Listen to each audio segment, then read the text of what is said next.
This is your dose of daily market wisdom with master trader Nick Santiago. Starting from humble beginnings, Nick has been beating the markets for over 2 decades. He shares with you his take on the profitable trades that will have you moving towards financial freedom in no time at all. To see an in-depth review of his track record and much more, go to inthemoneystocks.com. Welcome. This is your daily dose of daily market wisdom with master trader Nick Santiago. I'm Kerry Lutz. Today is 6/8/21, show number 281. Well, Nick, coin's different. You just ignore all market forces, ignore all the wisdom that we have achieved over the years in financial markets, all the knowledge, everything else, because you know what? You got to HODL it, right? You got to HODL. I mean, just yesterday we talked about the bearish pattern that was being formed on the charts just above the 200-day moving average. Now here we are going down, basically almost testing the lows from May 19th. And again, if those lows are breached on a weekly close, you're going to see this thing go right down to 21,000. It may get down there. If it breaches now, it probably does a little pit stop at 25,000, ultimately goes down to 21. But this thing is in some trouble right now. The trend is now down. The strength of the trend is building. And all we can say is that we hopefully help some people out. Hey, well, if you took out a home equity line of credit and invested the proceeds in cryptos, you might not be feeling real good today. No, you're probably not. But if you look at, the pattern on the chart, when this thing went to 65,000, there was a good amount of accumulation taking place. It got to 65,000. It came down. Then it made a lower high back at 60,000. There were some good volume bars in there as well.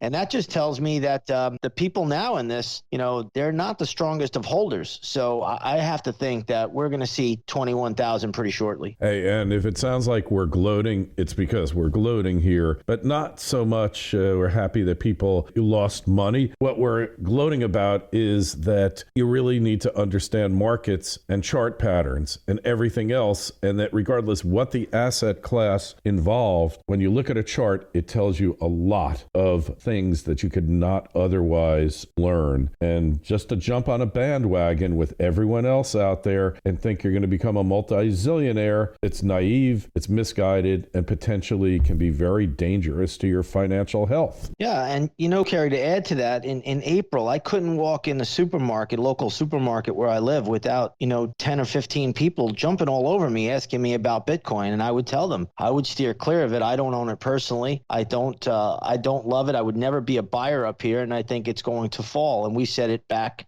when it was around 65,000 that had gone parabolic on the monthly chart. Not only that, well, we posted charts and showed them that as well. So, there's no surprises where it is. Hopefully people listened, and I know for a fact that we did help out some people because we got lots and lots of emails saying thank you. So that's a good thing. But this still isn't over. The Bitcoin demise is still in play, and you still got to be careful here for those of you that picked it up on that last dip. That dip is being tested, and I don't think there are a lot of strong holders here, so you got to be careful. All right, so in case you didn't get the idea, hodling in any asset class is never a good thing unless you're, even if you're holding a piece of prime New York real estate, New York City real estate, look what's happened there. So just keep that in mind. What are the markets doing today, Nick? Today we have the markets a little bit mixed. We're seeing some weakness in the Dow. It's just down 45 points. That's a decline of 0.13%. We see some weakness in the S&P 500. That's down less than 0.1%.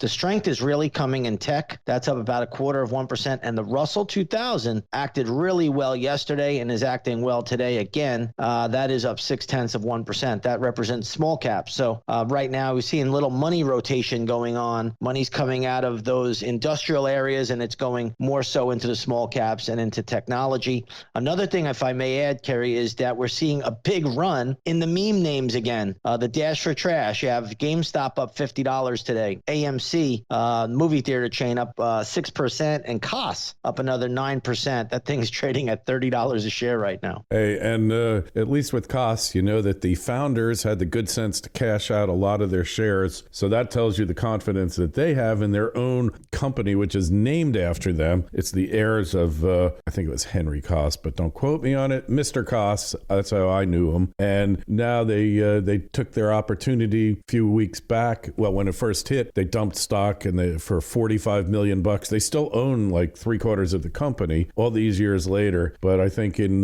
one financial move, they made more than their father made in his whole lifetime on the company. So yeah, and to add to that, we see a lot of insider selling in AMC as well, and that's up another 6% today, trading at around $58.35. So, again, people are taking advantage of these really off-the-wall moves. I don't know any other term to use. I'm just going to say it's off the wall. But this is what's happening when you have this naked short selling going on and all of these things that should never be taking place. You have these imbalances out there, and there are institutions that have now figured it out. Maybe it's with the help of the Wall Street Bets crowd, maybe not. But this is institutional money playing right now, and this is going on all over the market. I love that. So institutional money has discovered the meme stocks, huh? That's right. And, this is not the little guy bullying it around. These things are trading good volume. They're moving in big increments, and that's just telling you it's a lot of institutional capital that is pushing it. All right. Finally, gold and silver taking a breather today, huh? Yeah. I don't know if we could put it in any other better term than that. I mean, gold futures are down $2.40, trading at $18.96. I actually love to see what I'm seeing for gold. I mean, this is what you want to see. You want to see gold sit back. You want to see it relax. And